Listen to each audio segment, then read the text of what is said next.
again. No, it's a real thing. Okay, cool. All right. Perfect, man. So, yeah, thanks for joining me today. We have Chad today. Chad's a VP of Information Security at ECI. Maybe Chad, just can you tell us what that is? Yeah. What is a job? Yeah, so ECI is a managed service provider and managed security service provider, so primarily supporting alternative investments in the financial industry. So most of our clients are like off Wall Street. I usually just tell people it's like the top 1%, right? It's like we're working with people that manage money for the uber rich. But, doing a lot of, really the big thing there is like it's very regulated. It's a highly regulated industry. Obviously, financial services, you have the SEC regulations for registered investment advisors, things like that. And so me and my team, right, we run our governance, risk, and compliance service, which is basically virtual CISO, but with like laid out deliverables that meet the requirements of regulating bodies. So, we work a lot with the SEC. We also work a lot with like healthcare companies, HIPAA regulations, high trust, all that kind of stuff. So pretty much everything in like the security compliance world comes to me and my team. So been with ECI for about 3 years doing that, which has been quite the journey, I'll say. That's cool. All right. Well, so that's going to be some interesting answers. We're going to be doing today is the 12 questions for experts. It's going to be, as I always do it, it's kind of like I give you a couple of bet options and you got to pick one. Sounds good. So yeah, so anyway, that's gonna be fun. But one thing I do want to mention, and by the way, it's totally fine if you want to cut this part out, we can cut it out. But you are in the Navy. I was. Can you tell me a little bit about that? Yeah. Cool too. No, I usually that's where I tell people I've been in compliant industries my entire career, dating back to the military. So, straight out of high school, went to the Navy. I was on submarines, which is really fun, really cool. Definitely not for everybody. You are quite literally in a tiny metal tube for 85% of your life, right? For however long you're there. I did it for 5 years. So it's about a year of school and then about 4 years on the boat. We call submarines boats because you can fit a boat on a ship. You can't fit a ship on a boat. So you could quite literally pick up our entire submarine, put it on an aircraft carrier, and you'd barely notice it was there. Okay. So really small, little metal tube. But yeah, I did a few deployments there. I was stationed in San Diego, California. Did a few Westpacks, Western Pacific deployments. I was a sonar technician. So I listened to whale sounds and shrimp, and tracked submarines and spied on enemy stuff and all that good stuff. A lot of stuff, They say you go places you've never been to do things you never did to see things you never saw. So it's kind of the super secret squirrel stuff. Yeah, sounds interesting. Any scary experiences you had? Not that I can talk about, but I will say that we went somewhere we weren't supposed to be and we did stuff we weren't supposed to do, and it got a little dicey. At certain times, but overall it was a good time, right? Just a lot of time spent at sea. You don't really spend a ton of time in port. I think our op tempo was around 80 back at during my 4 years there, so even in our non-deployment years, which is kind of crazy. But yeah, the interesting part is before I got to the ship, it actually the same boat I was on hit an underwater mountain near Australia, and it destroyed the whole front end of the ship. So they actually took 2 boats. They took a boat that was decommissioning, and they took the entire front end of that boat and put it on the back end of my ship because they had just changed the reactor rod. So like the reactor was freshly refilled. And so we had the front end of the Honolulu on the back end of the San Francisco. So we called it the Hana Frisco or the Santa Lulu or whatever. People had different names for it, but they called it like the zombie boat. So it was wow. Perfect. Great. Thanks for sharing that. All right. So we're doing the 12 questions. You ready? Think you're ready? All right. So anyway, just to give it a bit of I always do a bit of a dry run type of a thing, just to make sure we're on the same page about the concept. Ask a question. You always pick like A, B, or C or whatever, yes or no, and then you explain your answer. If you can, sometimes you can't, so that's totally fine. But if you can, try and keep your answers short, please. And yeah, let's get into it. So the trial question, this is what it is. If you had to pick watching a UFC fight or a full game of lacrosse, which one would you go for? I'd go for a UFC fight for sure. I think lacrosse is interesting when they start fighting with each other, but if I'm gonna have them wait to start fighting with each other, I might as well watch the fight to begin with, right? So that's my route. It's a good answer. All right. Well, obviously you get the concept, so let's get it. Let's jump into it. Okay. So there's a lot of talk about BYOD these days. It's a big topic. On the other hand, talking to a lot of security professionals, probably that one of the top 5 to 10 things people talk about is managed devices. My question is, if you had to pick between having a good BYOD policy or a managed devices only policy, which approach? What's your vote? So I'm gonna go manage devices. I'm gonna go manage devices for that one specifically for endpoints. I think is the route to go. I think it gets a little dicier when you get into mobile devices because the reality of providing managed mobile devices for a large enterprise is convoluted, right? People don't want to carry 2 cell phones, etc. So I still go with like the hybrid approach for cell phones of a BYOD policy for cell phones with like mobile application management, things like that. Mm-hmm. But for endpoints, I'm going managed devices to be able to control conditional access, like all those, all that kind of good stuff. Okay, cool. Next question. Cybersecurity, everyone tells you it's about people, process, technology. Now, the thing is, and this is, when we're talking big enterprise, it's not that big of a question, but especially for mid-sized businesses, and if you look at this from their perspective and you give them advice, what should they focus on the most? Should it be the people, the process, or the tech? So this is probably one of the hardest questions. I'm going to go process, and the reason I'm going to say process is you can't focus on people at a small enterprise, like a small shop, a 20-person shop. You can try to focus on getting all the right people all the time, but every person makes mistakes. Every person does something wrong at some point. So you can't really focus on people. And then especially as you grow and scale, you're not always going to have the people, right? And technology is hard too, because if you get the greatest technology of all time, but you don't know how to configure it, you don't have good process, you don't set it up correctly, it becomes a $1 million trophy, right? It doesn't do anything for you. So you got to have that solid process that you layer that technology onto to be able to really get your value. Okay, cool. You come from the MSP world. Now, I'm not sure if this is something that you've ever encountered, but sometimes MSPs get into situations where their clients don't see, or sorry, that the MSP doesn't see something that's cybersecurity related as their responsibility. They don't see that owning cyber risk is on them. The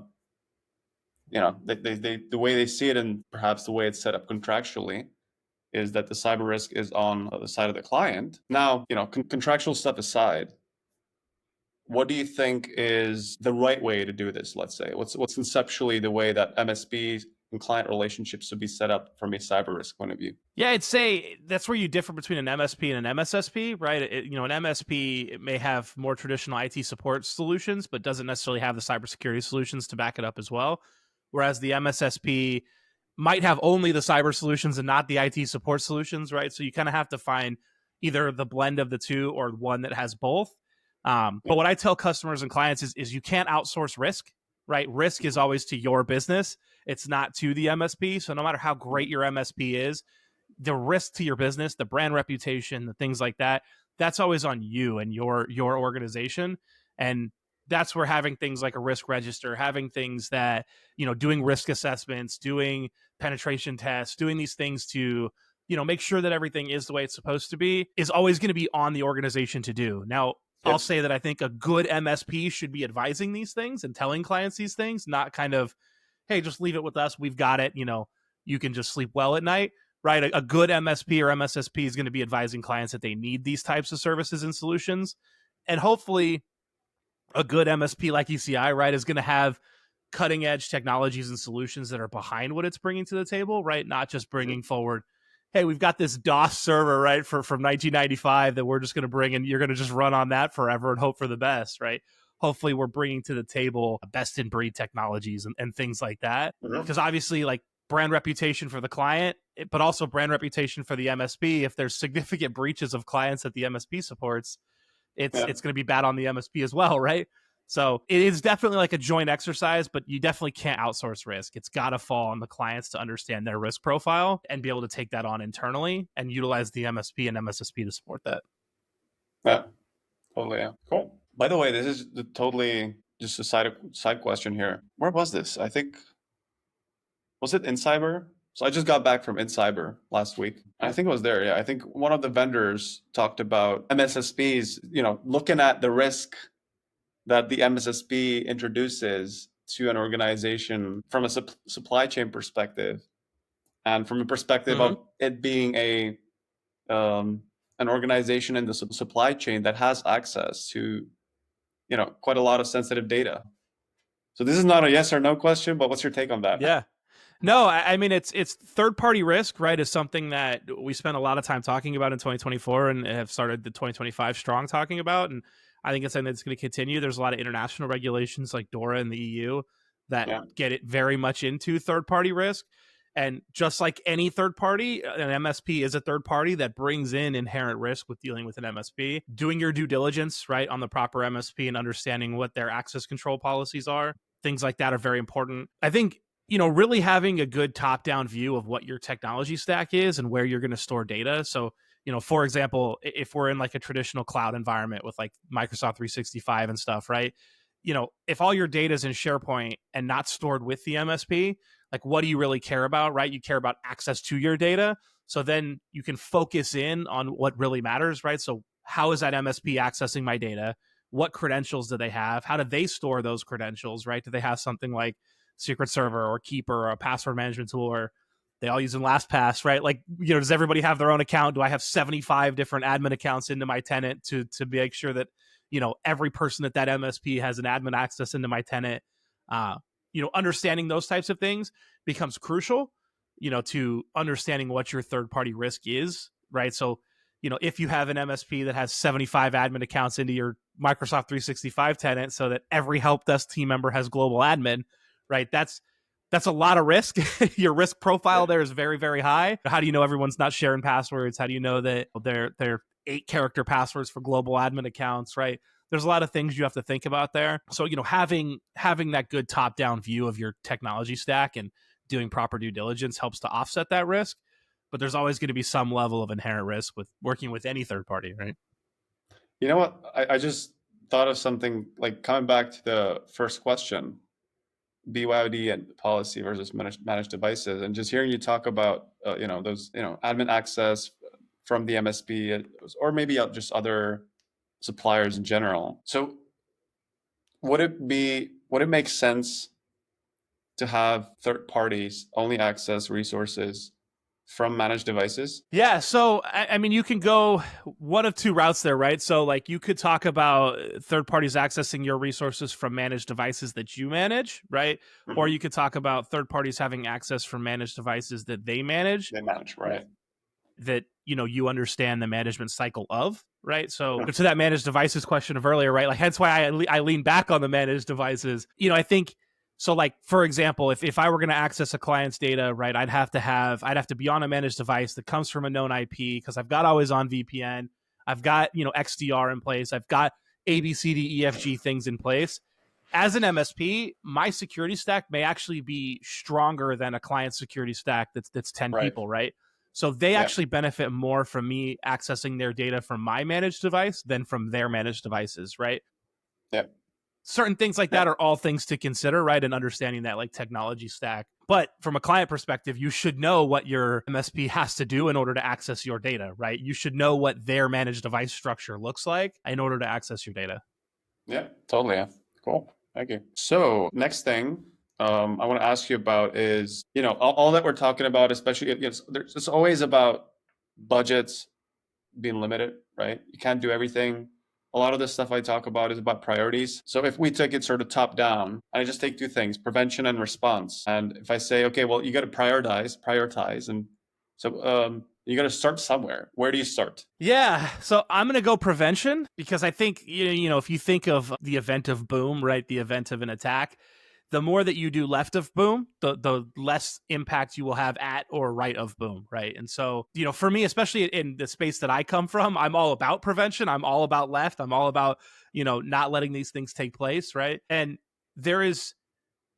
if you have the best XDR platform in the world, but you don't have MFA in place, it's not going to matter, right? Like, you're toast. It's done. These are basic things at this point, right? MFA 10 years ago was, oh, well, can we do it? Does it work in a building? What about this computer? I don't know if it'll work, right? Everybody can use MFA now, right? Like MFA, that ship has long sailed, and it's already not even the silver bullet that it was 10 years ago, right? Of like, if you have MFA, you're good forever.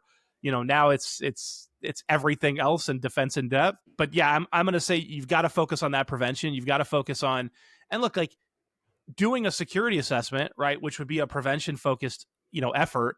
You could potentially find 10, 15 things that you could be doing with the technology you already have that are at minimal to no cost to you that could prevent an attack from ever even taking place, right? And that's all what it's about, right?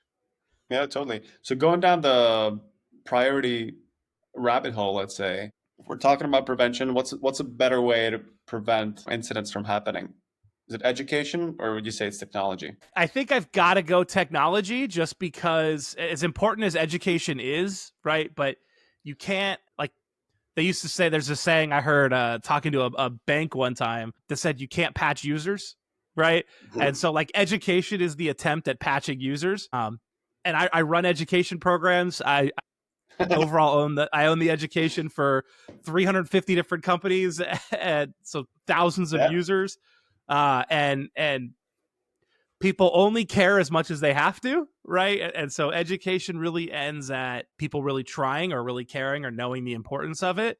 Technology in place, right? So like you can train users not to click on links all day long, but somebody's going to slip up. Somebody's going to click on a link. There's cybersecurity professionals that click on links all the time, but having like an EDR in place, right? So like if I had to choose between Sentinel-1 and a good training program, right, I'm going to choose Sentinel-1 or CrowdStrike or whatever EDR, Microsoft Defender, right? Pick your EDR over a training program, right? Yeah. Ransomware it's just been like 8 years in a row. It's always been like, okay, there's been this many more ransomware events compared to the last year or the year before. I think the Verizon report, it was, I forget the percentage or the total volume, 23 compared to 2024, but I think it's almost doubled. It's like, the total volume is increasing, and then the percentage of what the actual breaches, the percentage of breaches that were ransomware is also increasing. So it's a bit crazy. The question is, and we talked about this a little bit, but I'm just like thinking specifically about ransomware. Do you think for organizations to defend themselves against ransomware, is it a better strategy to use the tech they already have and just optimize that, or do they need to innovate and just look for new ways to defend themselves? I think by and large, it's optimized, right? I think 90% of organizations, it might even be every organization, it's optimized, right? And I'll say, like, especially ending 24 into 25, all we hear about is AI, and everybody's got AI, and every tool needs AI, and every person needs AI, and you need AI to fight AI in a world powered by AI, right? Like, we're in this, like, literally, it's like AI versus AI, like Terminator coming to life over here, to where if you have a new cyber tool and it doesn't say AI on the front of it, everyone's like, are you sure that's the best one? But then you still have 75% of organizations have at least one user that's in an MFA bypass group, right? Right. So you've got the like, how do you need AI when you've got people that don't even have MFA, right? Or back to the managed devices, right? You're not using conditional access. You're allowing connections to your data from Soviet Russia, right? When you don't even have but you've got conditional access in place that everybody's in bypass groups for, right? Like it's, I definitely think that we're in this point, and like, look, ransomware is starting to target. We're starting to leave businesses and target individuals too, right? It's like, ransomware organizations, it's just so easy now, and it's so profitable for them that it starts to feed into targeting individual people, right? And do you need to have an AI driven, governor of your house protecting your network, or do you need to have MFA for your bank account, right? Like, these are basic things that people just have existed for 10 years, that it's really in this phase of like, just optimize what you have, right? I'm sure there are large, cyber defense companies that probably are in a proper optimization, and they may be needing to look at new innovative technologies and ways to do things. But, I think when it comes to innovation, right? The best innovations at this point are going to be enforcing the things that already exist and Yeah. optimizing the things that already exist through some new, easier to use way, right? Yeah. So, you know what? I just want to jump to this for a little bit. Just talking about AI specifically because it's been the hype. Now, one thing that's on my mind, I'm just gonna, I know, I like AI. Like, what it's a buzzword, right? Like, it Mm-hmm. doesn't really like what is it? What does it mean? There's a whole lot of things that could mean, and I've just taken that definition that there's a whole lot of things that could mean. Yep. Do you think it's more? Is it generally those things that are being labeled as AI? You say they're generally, or I just mean for the industry in general, do you see it more as a force for good, something that will have a more of a positive impact, or is it? Do you see that there's more of the stuff that will likely lead to more of the negative impact on cybersecurity? Yeah, that's a hard one, right? I think right now it's more negative, right? Because I think Mm-hmm. attackers are utilizing AI more than defenders are. Mm-hmm. And I think specifically, like, again, we'll go back to the user element, right? When users, I think the last report by Gartner was somewhere around like 90% of cyber attacks start with users, right? Or all Mm-hmm. because of user mistakes or clicking on links, giving away too much information, right? Misconfigurations, things like that are user driven. I think when you look at tools like AI, like phishing attacks is like the best example, right? Like long ago, it was the Nigerian prince who will give you $2 million if you give him $20,000, right?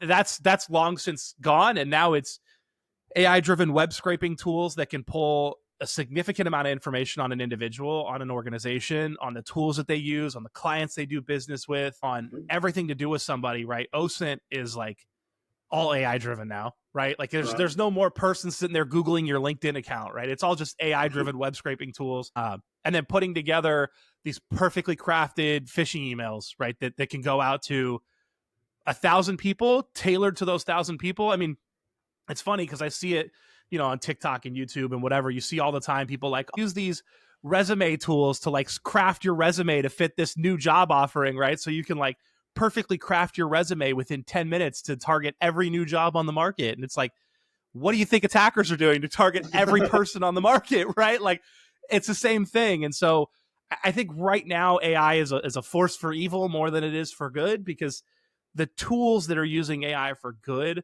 are more so layering ChatGPT onto, existing platforms than they are utilizing LLMs or utilizing other AI driven processes to innovate. Mhm.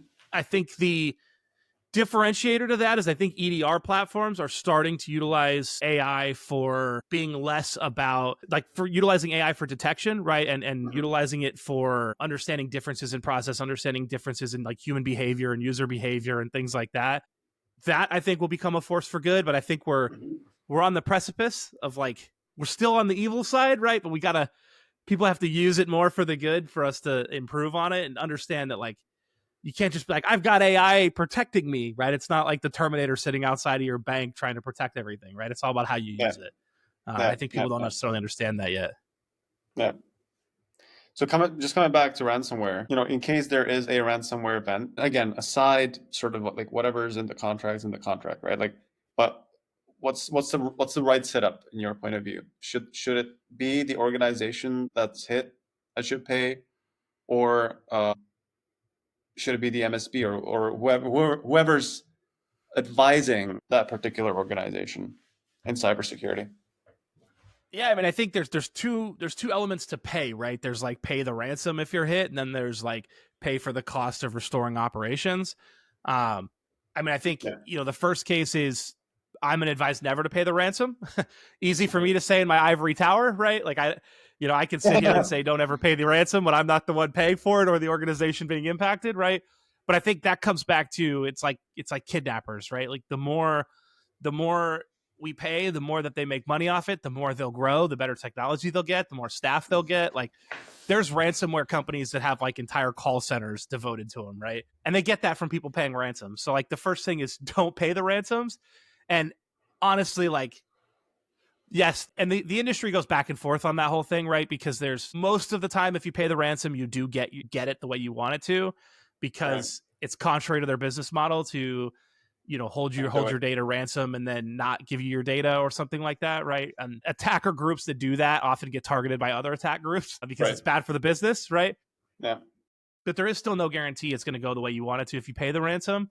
And also, a lot of the time, that brand reputation is still going to happen, right? Somebody at the organization is still going to find out that you were hit. They're still going to find out you paid the ransom. Now you even look worse as an organization because you look like you're covering up versus saying, hey, we were hit. We made these mistakes. Let's move on. And then as far as like bearing the cost of that, again, you can't outsource risk, right? It goes back to the organization that had the attack. One should have cyber insurance, hopefully, especially if we're talking about the larger side of SMB and the enterprise. Should have cyber insurance, right, which will cover that. Although cyber insurance, they're working their way into not paying ransoms if they can prove negligence, right? So then I think it depends on where the negligence falls. Like there's a lot of like who's who in the zoo. If you've got, back to my MFA example of a million years, like it's if you've got users in bypass groups and they don't have MFA and they clicked on a link and they provided their password or they got brute forced or whatever have you, that's not on the MSP, right? Like that's why do you guys have people in bypass groups? Why aren't you utilizing the technology the MSP is providing? And that's also where cyber insurance companies are going to come in and say, hey, you got gross negligence, right? Like we're not paying you your $2 million ransom because you have 50% of your organization doesn't have MFA. Like this is basics. Yeah, totally. So talking about just access control and access security, even if you have MFA, a big thing still is the password. That usually is the first step in accessing resources and applications. There's different standards on what makes a good password policy. What's your take on this? What's a good password policy? And specifically, I guess what I'm interested is frequency of changing passwords, right? Like that's the one thing that different standards around password policy just have different, or set up differently. Some say, okay, you got to do it, every 2 months, 3 months, or whatever. Others are saying that you should just never do it. Where do you stand? Yeah. No, I think like the longer term answer is there's better things than passwords, right? Like Windows Hello, things like that are, better than passwords altogether. And in a perfect world, we get rid of passwords and those are like a backup and can only be used in certain circumstances, right? Back to the managed devices, things like Windows Hello, authentication coins, trusted devices, stuff like that can get you around passwords altogether. And that's a better user experience anyway. But in the traditional password push authentication, scenario, I'm going with NIST. I'm going with NIST's recommendation of don't rotate your passwords. So password rotations and length, honestly, used to be based around time to brute force a password. So if brute forcing a password that was 8 characters took 6 months to do on traditional infrastructure, you should rotate your password every 6 months. That way, you stayed ahead of the rotation, right? By the time a password could come up for brute force, in the average crack time, you'd already rotated it, right? And that's where a lot of those recommendations came from. Computer processing has gone so far at this point that like the average time to brute force an 8-character password is like 4 minutes. Like it doesn't even matter at this point, right? It's so far outside of that range. I think NIST recommends like don't rotate passwords except if there's a triggering event, like your data shows up in a dark web monitoring, a dark web leak or something along those lines, right? There's a compromised account on the network, right? Things like that. Then just change everybody's password. I think that's probably the best way to do it, right? And go with longer passwords for that, right? Go with like a 16-character password with complexity and all the things, right? And rotate it never. I think the hard part to that is nobody wants to be different, right? And so everybody follows what their peers do. And it's like I work a lot with obviously alternative investment agencies, and most people still do annual. And so most people still want to stick with annual, and they don't really want to be the one to say we don't rotate it because they'll get that DDQ or, ODD request that says, how often do you do it? They don't want to be the ones to say we don't and then try to justify it. So they just stick with what their peers do, and they stick with annual. Well, another thing people do, this is another sort of problem of the whole password situation, is reusing passwords on different platforms, right? So that may be another risk of just forcing people to change their password time and time again, is they actually have to remember it more. They're more likely the more you force them to remember things, the more likely they are to actually use that secret for other websites, let's say. Now, if they do that, who's at fault? Is it the user? There's a password policy, forced to remember a long ass password. Who's at fault here if they use it on another website that gets breached, which then in turn causes an event in your organization? Is it the user or is it the organization? It's definitely complicated. I'm going to say the organization, right? And I'm going to say it's the organization because of a few things. I'm going to say, one, the organization should have written policies that inform users not to do that, right? So we can assume they do or assume they don't. They should be providing training to users on whether they should do that or not, right? So these are things the organization should be doing. The organization should also take into account that these are common user behaviors. I guarantee you the CEO of most companies reuses the same password for his bank that he does for his work computer, right? Period. And so it's on the organizations to, if they don't want that to happen, you can't just tell people not to do it when half the people telling people not to do it are doing it themselves, right? You've got to innovate a little bit. You've got to get a little bit creative with how you access data, how you log in. And that's on the organizations, right? Understand that that's human behavior, right? People are like water. They follow the path of least resistance. And so, if I've got 4 bank accounts, a social media password, my Wi-Fi password, and they all require 16-character passwords, I don't even know 16 characters. So I'm gonna find one and I'm gonna reuse it 43 times, right? And that's gonna be human behavior. Yeah. Password policies, right? Like I hear this a lot with like reusing passwords that you've used before. Like, hey, my annual renewal comes up and I'm just gonna use my same password again, right? Having things like remembered password lists, right? Having last 10 remembered passwords or whatever. Like those are things that are on the organization to configure. And you've got to understand that people are like water. And that's, if you get that, then you can come up with ways to build some dams, right? Nice. I like that. Sweet way of looking at it. That's off the top of the head. I didn't even write that down. Oh, we should, man. Okay, last sort of buzzword thing that's going on right now. Probably a bit less of a buzzword now that we have AI, but still, It's like SD-WAN used to be. So zero trust networking architecture, or just zero trust or whatever. Now that it's been around for some time, what is it to you? Is it more of a buzzword, or do you think it's like, okay, that's the thing, that's the thing that we got to do, and it's going to change the world? It's a buzzword, right? It's a buzzword like the rest of them. I do think that zero trust does a decent job of describing what it is we're trying to achieve, right? Mm-hmm. But the reality is, especially when somebody comes and says, hey, we're a full zero trust platform, right? It depends, right? So 1, you're probably not. And 2, you probably have elements of zero trust baked in, which are probably helpful. But most organizations don't want to and functionally cannot function on a full zero trust infrastructure, right? Mm-hmm. Because the whole premise of zero trust, right, is that we come in and every user is completely untrusted, and so everybody has to validate absolutely everything. You got to validate who you are, why you need where you're going, what you're going to do with it, how you're going to use it, right? All these things. And obviously the point of zero trust architecture is we're using technology to do that validation along the way. But most organizations, like I'm telling you, little things like MFA are still a problem. Zero trust is never going to be the entire full-blown solution every single time. So I think that it's a buzzword, but there's elements of it that do make sense, especially in network controls, right? I think like in network controls where there's almost zero user requirement to follow these functions, right? There's almost zero impact on a user. I think it makes a lot of sense there. When it comes to things like authentication, we're still struggling with the basics. So let's focus on that process versus technology, right? Yeah, totally. Yeah. So like talking a lot. There's when we've been talking about cybersecurity, and a lot of it has to do with priorities. It has to do with budgets, right?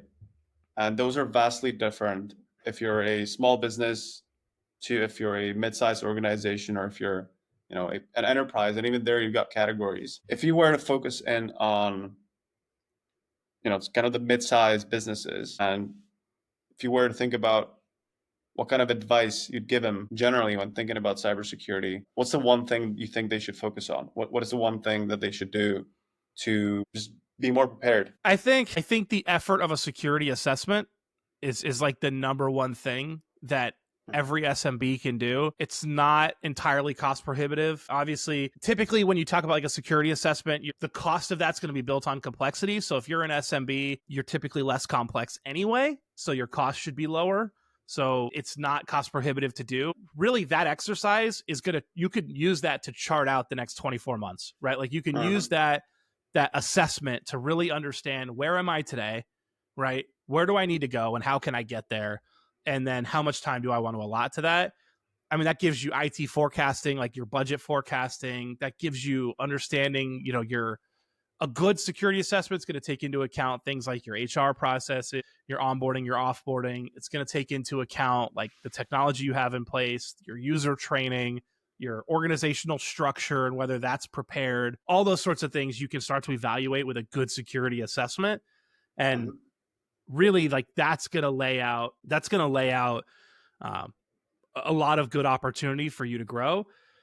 And when you do that security assessment, right, like you're not looking for a perfect score. You don't want one, right? Like you want one that's like, man, we suck. This is how we can get better. Because the lower your score, the more shit you can do to get better, right? And if you're trying to hide things, like that's where I always say, like, there's a difference between an assessment and an audit, right? Everybody wants to pass an audit. Nobody cares about passing an assessment. You want them to find the dirty laundry and the skeletons and all that stuff. So the attackers don't, right? Yeah. But yeah, I think that's like the number one thing. Exactly.